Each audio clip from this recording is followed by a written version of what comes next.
Vamos entonces a nuestro próximo panel constituyente. Los voy a presentar.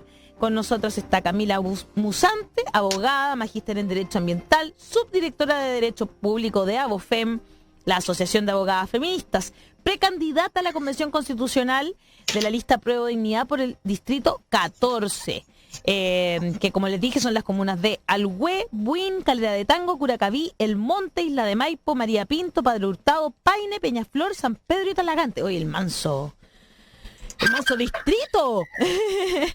Y Camila Musante es también miembro del grupo de 38 candidatos de la comunidad LGBTIQ+, que buscan llegar a la Convención Constitucional y que fueron destacados por un mapa desarrollado por el Observatorio Les Constituyentes.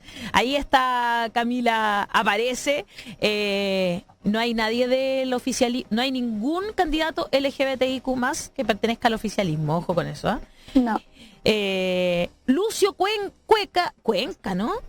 Sí, director, se nos pasó una letra. Director de OLCA, que es el Observatorio Latinoamericano de Conflictos Ambientales y parte de la Asamblea de Organizaciones Sociales y Territoriales del Distrito 12. Es precandidato a la Convención Constituyente por ese mismo distrito, por la lista Voces Constituyentes, y que corresponde a las comunas de La Florida, en donde vive hace más de 30 años, Puente Alto, La Pintana, Pirque y San José de Maipo.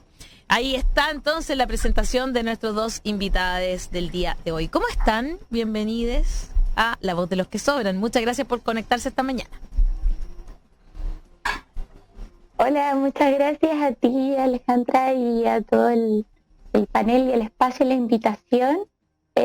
Saludo también a Lucio. Yo solamente quería hacer una pequeña precisión. Pero claro. Ya a esta altura soy candidata, pues la inscripción ya está hecha, Claro. Así que... Cuando lo estaba diciendo pensé lo mismo. No sé, ya no son precandidatos, ninguno de los dos, pues. Exacto. Claro, son los Ahora dos somos candidatos. Claro. Oye, Candidates. o candidatos en realidad. Tan abogada la Camila Musante, tan abogada. Así somos del gremio, po. Muy bien, muy precisos. Eso me gusta. Esas cosas tenemos. Hay que celebrar esto.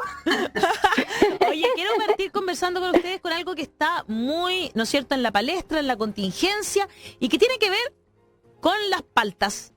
Mira, tengo una cajita aquí porque hoy día estoy de cumpleaños. No viene ningún pan con palta porque esta caja valdría el doble si viniera un pan con palta adentro.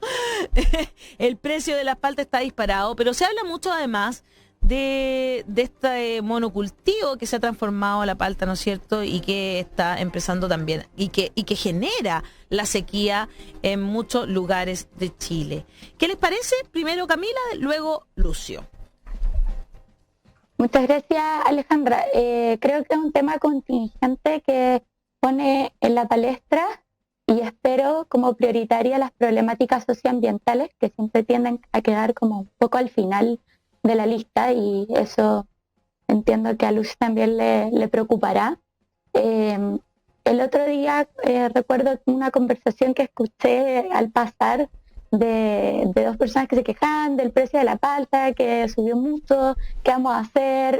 Y yo pensaba, quizás existirá la información, existirá el cuestionamiento de que una sola palta nos cuesta 68 litros de agua producirla. Una palta, y no un palto, una sola palta. el árbol, una sola palta. Una sola palta, no un palto, una Claro. sola palta nos cuesta producirla 68 litros de agua. ¿Nos preguntamos de dónde viene esa agua? No.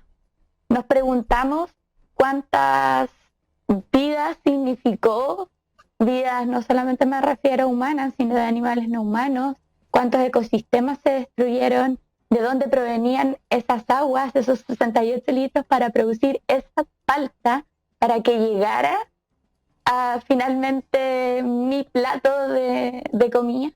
Yo creo que hay que empezar a cuestionarse ese tipo de preguntas. El mercado de las paltas, que fue un mercado que tuvo un boom en los años 70, si no me equivoco, en los Estados Unidos. ¿Ya?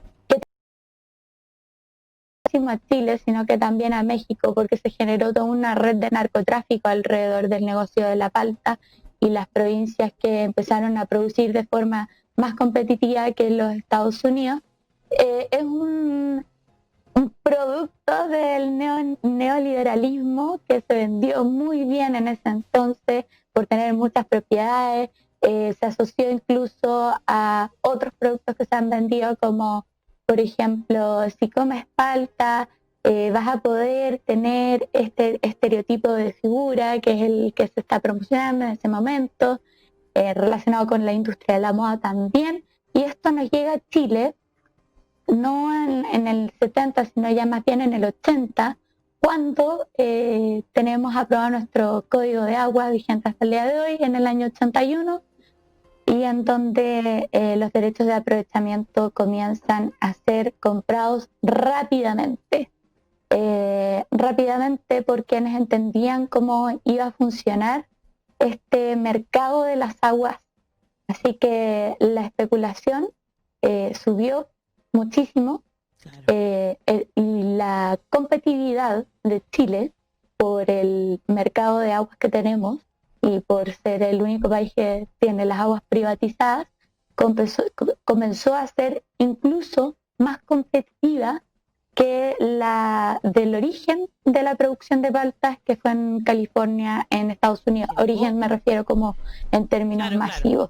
Claro. La historia, qué interesante, no la conocía, fíjate, no sabía cómo era la historia de la industria que está detrás, ¿no es cierto?, de las paltas. Lucio, ¿cuál es tu opinión también con respecto de esto?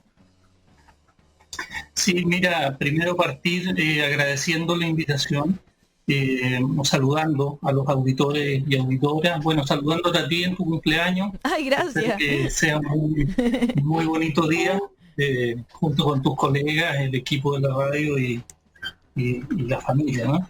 También saludar a Daniel y a Hassan, que está ahí, que nos hemos topado en algunas cosas relativas al TPP en otros ámbitos. Pero quería también saludar a la universidad. Yo soy hijo de la USACH, ¿no? Soy ingeniero de la Facultad de Ingeniería de la USACH. Fui presidente de la Federación de Estudiantes en el año 1992, ya hace algún tiempo. Pero mi origen como militante social y también como militante socioambiental justamente tiene sus raíces en la USACH en ese tiempo, ¿no? Claro. Entonces lo siento con mucho cariño y les agradezco el espacio en ese sentido. Mira, respecto al tema de las paltas, sin duda es una manifestación muy gráfica y muy emblemática de la crisis que estamos viviendo, que no es solamente, es una crisis política en general, como la que de alguna manera la voz de los que sobran también representa, ¿no? Cuando surge, bueno, luego del estallido y todo eso. Y esta crisis política tiene un componente central, que es la crisis ambiental y sobre todo la crisis hídrica. Y las paltas allí se han transformado en un tema muy emblemático. Exacto. Nosotros nos ayuda a usar un concepto que es el extractivismo, ¿no?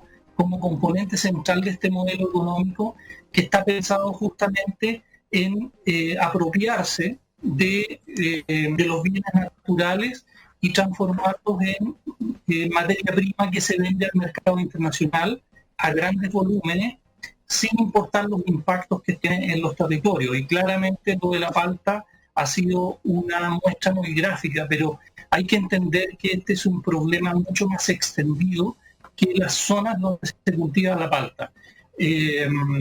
A propósito de la minería, a propósito de la actividad forestal, a propósito de otras actividades que están no en función del bienestar y la calidad de vida de nuestras poblaciones, de nuestras comunidades, sino que están en función de estos grandes negocios, para lo cual también se necesitan los tratados de libre comercio, bueno, y toda esta arquitectura que se hace en función de sostener este modelo neoliberal extractivista y que de alguna manera buscamos cambiar en este proceso constituyente, porque nosotros reconocemos que hay pilares de este modelo que destruye los ecosistemas y los territorios y por lo tanto afecta seriamente la vida de la gente, tiene sus bases en la Constitución.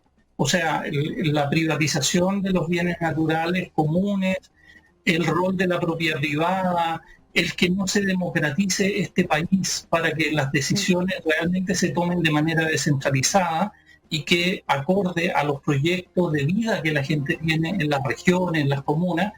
Eso está anclado en la Constitución. Entonces, obviamente, después de muchos años de luchas socioambientales, hemos llegado colectivamente a una conclusión de que necesitamos erradicar esos pilares que están en la Constitución que permiten de alguna manera la crisis hídrica, la privatización. Hay un dato, fíjate, que es bien relevante dentro de la caracterización de la crisis hídrica, un estudio que salió hace poco de una universidad que dice que el 1% de todos los que tienen derechos de agua concentran el 79% de toda el agua disponible en Chile.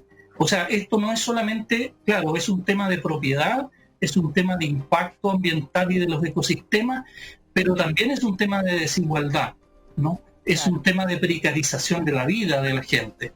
Entonces, creo que hay que tener también una mirada, desde las paltas, una mirada más sistémica de lo que está pasando en nuestro país. Interesante lo que dice Lucio y que no sé si queremos pasar a lo del TPP-11 y por supuesto lo que tiene que ver con la Constitución, porque finalmente también ahí, afortunadamente ahora se frenó, ¿verdad? Pero le habían puesto suma urgencia y no sé si vamos a quedar como atrapados, no vamos a quedar atrapados.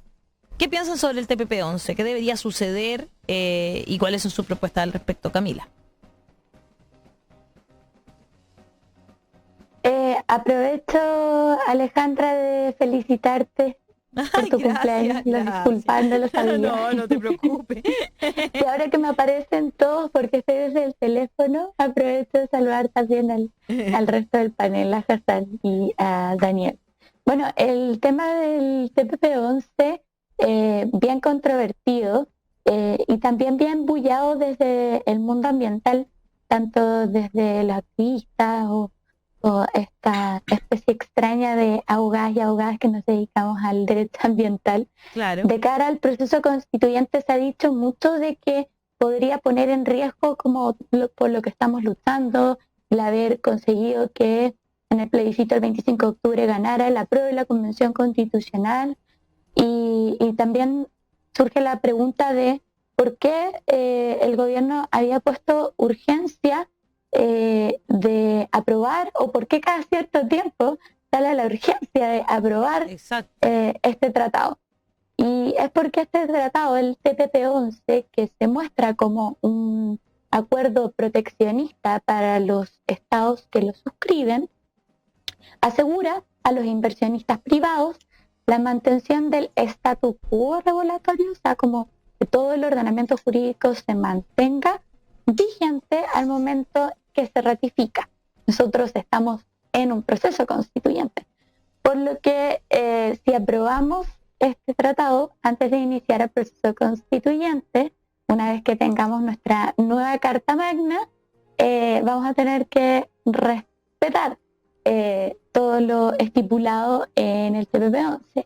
El problema con el TPP-11, o el disfraz más bien de como las desmitificaciones que se han intentado hacer a través de las redes sociales y de distintos canales, es que las corporaciones que tengan intereses, porque finalmente este tratado es un tratado de carácter económico, claro, es un tratado de libre comercio, como hay que tener bien claro cuál es el carácter del tratado del TPP-11, es que si es que alguna normativa interna de uno de los estados que lo ratificaron va en contra de los intereses del mismo tratado, que son de carácter económico, las corporaciones van a poder llevar a los estados a tribunales especiales, llamados también paneles arbitrales, en lugar de los tribunales internacionales tradicionales. Cada vez que las corporaciones o que los inversionistas se vean afectados en sus expectativas razonables de retorno, o sea, sus intereses económicos.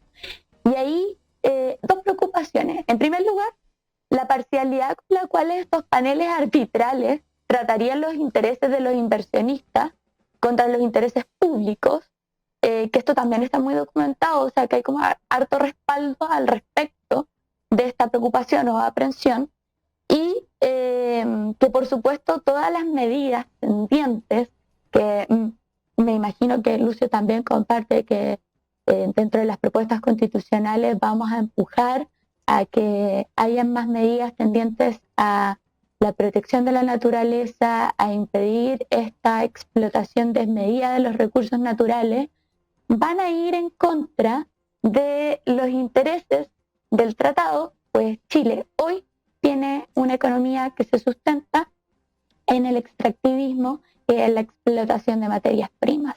Entonces, el día de mañana, y en nuestra nueva Carta Magna decimos, bueno, nosotros ahora tenemos un modelo de desarrollo económico sustentable, esto implica la protección de bienes comunes, esto implica también que hay un límite al extractivismo, que hay principios de conservación y responsabilidad al utilizar los recursos naturales para obtener un beneficio económico, nos podrían llevar eventualmente a un panel arbitral para decir, usted está infringiendo el tratado porque esto va en contra de los intereses.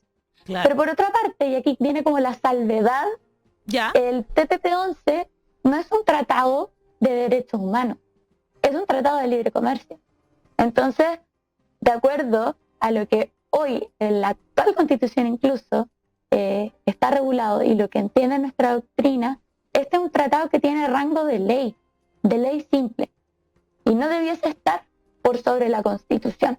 Entonces yo creo que aquí como la salvedad, creo que fue salvedad la palabra que utilizaste, sí, Alejandra, o cómo salvamos esto si llegara a aprobarse, pues bien, como preocupémonos cómo va a quedar regulado el reconocimiento de los tratados internacionales en materia de derechos humanos que Chile ya ha ratificado y que continúe ratificando en el futuro, y no dejemos esto un poco como abierto a la opinión de la doctrina, sino que expresamente estipulado y asociado también, diría yo, a una normativa, vale decir, como se entenderá que tienen rango constitucional y por ende todo otro tratado tiene carácter de ley y no debe ajustarse a lo que dice la Constitución.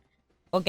Porque yo creo que ese es como el gran madre, de la batalla madre, digámoslo. Esa es la batalla madre. Claro. Voy a leerles algunos comentarios, quiero escuchar a Lucio también y por supuesto a Hassan también, que es un experto aquí en TPP-11. En Facebook dice Florencia Pinto, obvio que la palta no es de primera necesidad, pero igual es importante repensar cómo consumimos y el daño que las empresas palteras le hacen a las comunidades por toda el agua que consumen.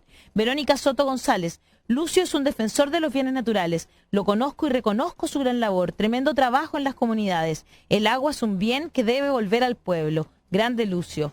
En Twitter, Mirko Jiménez dice, el caso de la palta es el claro ejemplo de lo destructivo que es el capitalismo. En YouTube, Enrique Gugisberg dice, la fabricación de bebidas de fantasía utiliza una enorme cantidad de agua. En Facebook, Fresia Valdebenito dice, los APR, agua potable rural, de las zonas rurales, también están en peligro, porque se le está dando prioridad a las grandes empresas forestales o de semillas, las cuales no se quedan en Chile. Las zonas rurales no tienen la prioridad para que todos tengamos agua. Demoran aproximadamente 3 años en aprobar un proyecto cuando las familias lo necesitan. Las napas subterráneas se encuentran contaminadas por lo mismo antes mencionado con sus químicos, o ya simplemente se secaron por el abuso de riego que tienen. Lucio... Perdona. Oye, no, ¿cuánto decía ahí que se demoraron en una APR? 3 años? Aproximadamente. No, señor. El doble y ponle más. Sí, 6 años para arriba. Rural, y 10 años también. El agua potable rural en instalarse se demora mucho más de 3 años. Me encantaría que fueran 3 años. Es mucho más porque son proyectos que dan 50 vueltas, porque además tiene que asociarse un grupo, etcétera, etcétera. O sea, ojalá fueran 3 años el agua potable rural. Ojalá. Mira, qué interesante. O sea, ahí hay un tema. Ella hizo a lo mejor un promedio, pero le faltaron algunos años. Claro. Conozco muchos casos de que el agua potable rural, porque además tienen que, una asociación rural tiene que organizarse, hacer la petición, el gobierno regional, o sea, oye, Sí, claro. le aplaudiría de pie si fuera de 3 años, pero bueno. Lucio, ¿cuál es tu opinión respecto de lo que estábamos conversando sobre el TPP-11? Y bueno, y también si quieres responder algunas de las preguntas o consultas o comentarios que estaba haciendo el público. Sí, gracias. Sí, bueno, el TPP corresponde a una nueva generación de estos instrumentos que ya no solo son de comercio, ¿no? Ya no solo son tratados de libre comercio. En el TPP se integran otras medidas que tienen que ver con la protección de las inversiones de las empresas extranjeras en nuestros países y que tiene que ver también con mecanismos que permiten que estas empresas accedan a ámbitos de la economía de nuestros países que antes no podían ingresar, como por ejemplo el sistema de compras públicas. Pero también le entrega tratos a las empresas como si fueran empresas del país, ¿no? Entonces, bueno, se genera un contexto extremadamente favorable para las inversiones extranjeras en particular y que están en nuestro caso orientadas fundamentalmente a la explotación de bienes naturales, ¿no? A colocar nuestros bienes naturales, incluso algunos bienes estratégicos como la minería en el mercado internacional a partir de una apropiación, porque acá hay que decir, por ejemplo, que el agua, los minerales, y otra cantidad de bienes comunes que nosotros reconocemos en ese carácter, se les transfiere a las empresas de manera gratuita y a perpetuidad en algunos casos, ¿no? Por lo tanto, los tratados de libre comercio como el TPP, nosotros, sobre todo en el contexto constituyente hoy día, vemos que se transforman cada día con más fuerza en un candado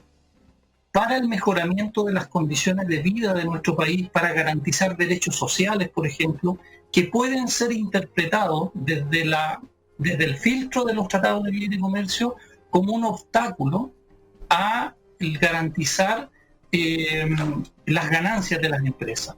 Y como explicaba también Camila, la posibilidad de llevar esto a paneles especiales donde fundamentalmente las empresas tienen mucha injerencia y pueden demandar al Estado de Chile en un sistema súper que aparenta ser un tribunal, pero en el fondo son paneles arbitrales con mucho poder de las empresas donde se demanda al Estado, pero el Estado no puede demandar a las empresas, ¿no?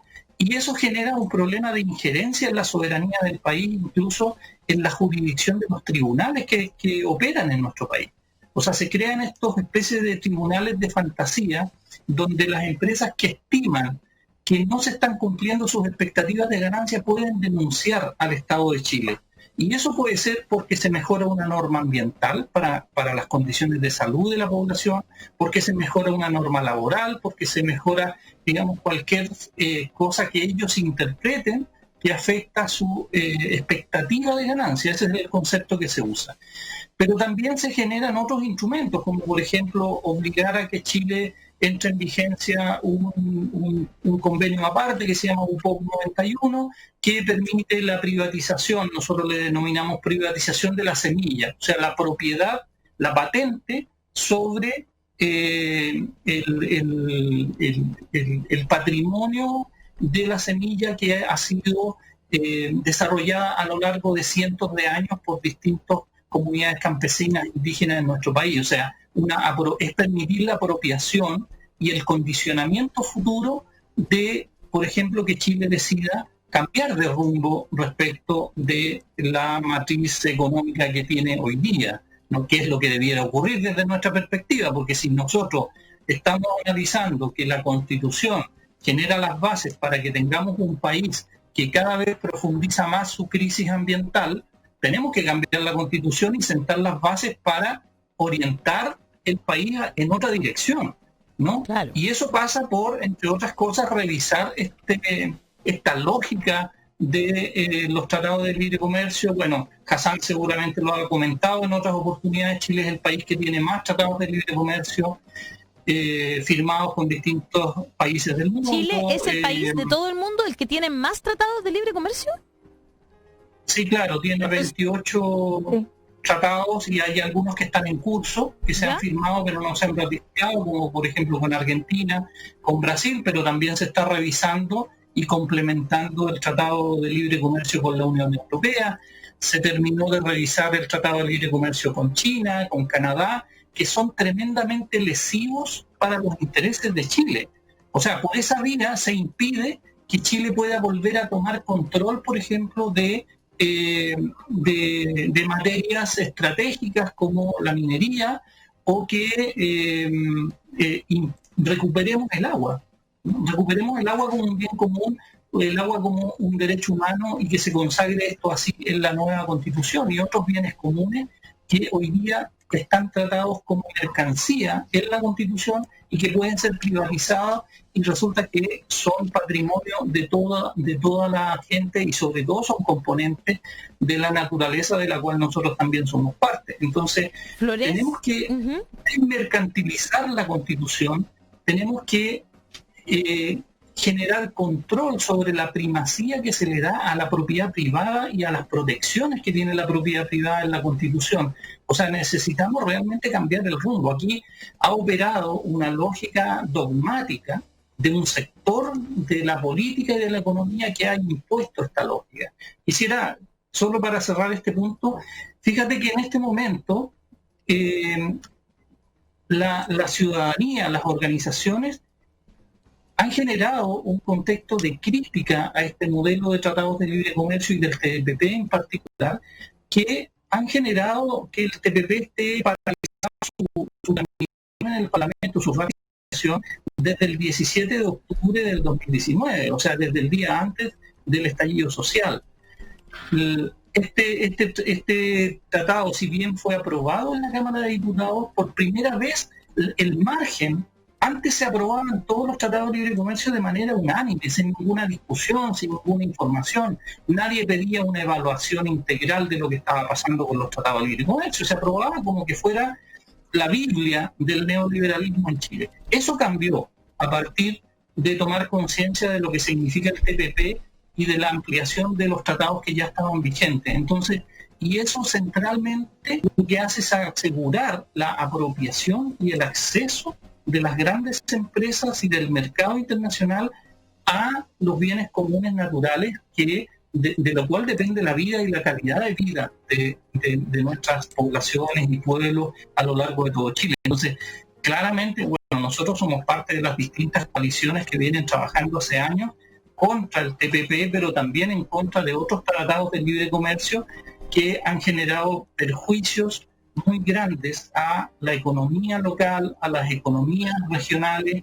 y en definitiva también a la calidad de vida del país. Ha precarizado la vida en muchos lugares. En Facebook dice Florencia Pinto: me encanta cómo explica Camila el conflicto del TPP-11. Vamos por más mujeres en la Constitución. Verónica Soto dice: el TPP-11 es un amarre, defiende las corporaciones. Jacqueline Cepeda: Chile tiene 180 o más tratados internacionales con muchos países, más este tratado terminaría de despojarnos de todo. Barlovento Catabático dice: desde el sur de Chile, territorios que han sido fragmentados por las nuevas formas de ordenamiento y propiedad, las cuales no poseen planificación alguna. Hablo de las parcelaciones inmobiliarias, otras formas de acumulación por desposesión, en términos teóricos, de D. Harvey dice: ¿cómo planteamos condiciones ambientales y ecológicas luego que gran parte de la propiedad de la tierra pasó a este tipo de proyectos? ¿Qué sucede con el ecologismo de los pobres y cómo se plantea desde estas propuestas constitucionales para el ambiente, la sociedad y los ecosistemas, que no son un todo particular, sino partes complejas, el ordenamiento de condiciones que hoy son propiedad privada, donde hoy tenemos a generaciones por lo demás pensando, imaginando, habitando y viviendo playas privadas, entre otros? Movimiento Archipiélago Soberano de Chiloé, región insular. Nos mandan esa pregunta en el fondo que tiene que ver con las propuestas y pensando también en... Una declaración de principio más que una pregunta. Sí, Es una larga pregunta, pero una declaración de principio incluida, exactamente. Un poco, en el fondo, le están preguntando las propuestas, pensando también en este país que es tan desigual, ¿no? Y que tiene tantas brechas. O sea, ¿podemos hablar de ecología en un lugar donde no hay áreas verdes ni basureros, por ejemplo? Es una súper buena pregunta. Tribal dice, yo creo que el TPP-11 se va a ratificar en marzo. Ojo con las noticias distractivas para que los honorables puedan votar sin estrés.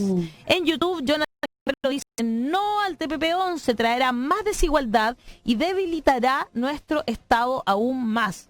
Al menos el público de La Voz de los que Sobran está muy en contra del TPP-11, lo han manifestado desde el principio, están constantemente, de hecho, recordando el tema, es bien interesante. Chicos, nos quedan 2 minutos. Le voy a dar 1 minuto a cada uno para terminar y decir cuáles son sus propuestas. Les pido porfa que se moderen porque nos quedan muy poquitos minutos. Ya.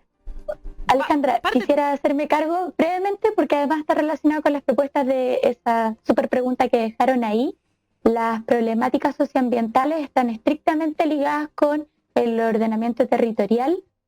Hoy lo podemos ver en megaproyectos como el puerto de San Antonio, que se desplaza en la comuna de San Antonio y que termina produciendo impactos ambientales incluso hasta en la comuna de Melipilla. Atraviesa 3 comunas, 2 regiones y cientos de kilómetros. Tenemos que repensar en planes de ordenamiento territorial y gestión de los recursos naturales, porque si no vamos a terminar por explotar no solamente el recurso hídrico, que ya está completamente desgastado y que no sé cómo lo vamos a recuperar, sino que también nuestros otros recursos naturales, principios de conservación, principios de responsabilidad para poder utilizar esos recursos con fines económicos, pero siempre siendo responsables, y fortalecer la justicia ambiental junto con la institucionalidad.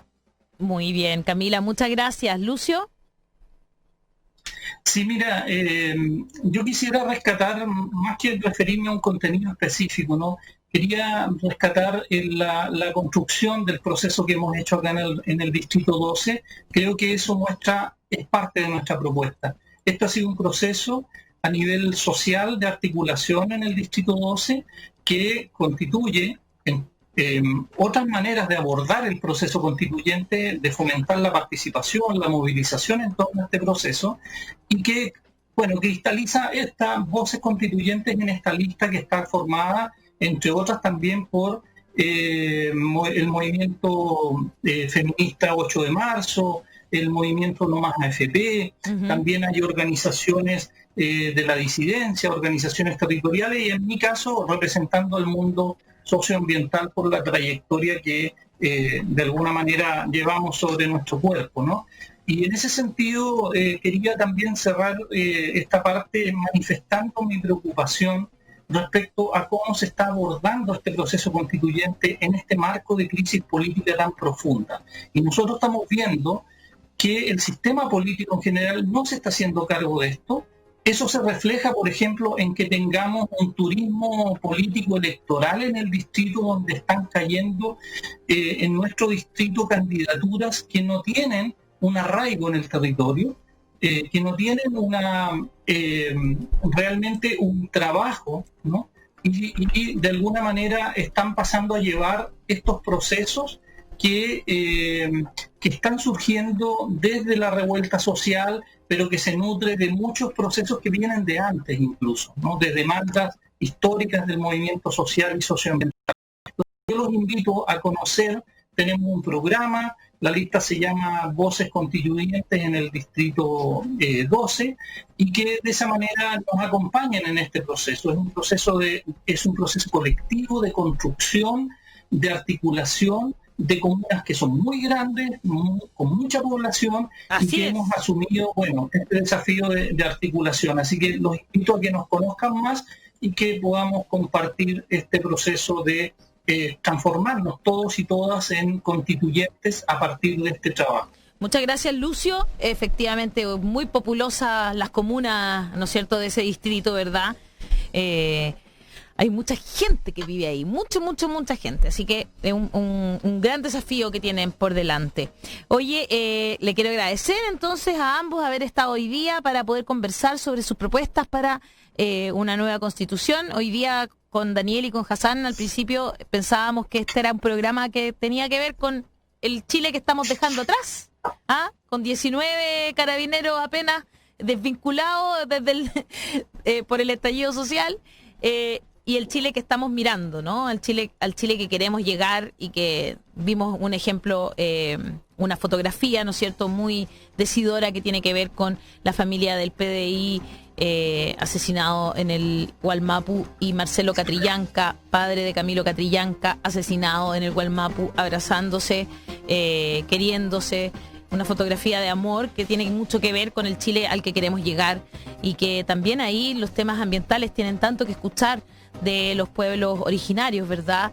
De quienes estaban en este territorio. Así que Camila, Lucio, muchas gracias por estar esta mañana en La Voz de los que Sobran, y les deseamos mucha suerte en este proceso y en esta especial campaña que están llevando a cabo, en la que no va a haber mucho puerta a puerta, seguro, ni mucha feria. Va a ser un poquito más en la casa, desde las casas. Así que muchas gracias. Más Abofem a la constituyente. Más Abofem. Mujeres abogadas feministas, una gran organización. Tremenda. Grandes compañeras de Abofem que las quiero mucho, y bien en la mañana me saludaron tempranito.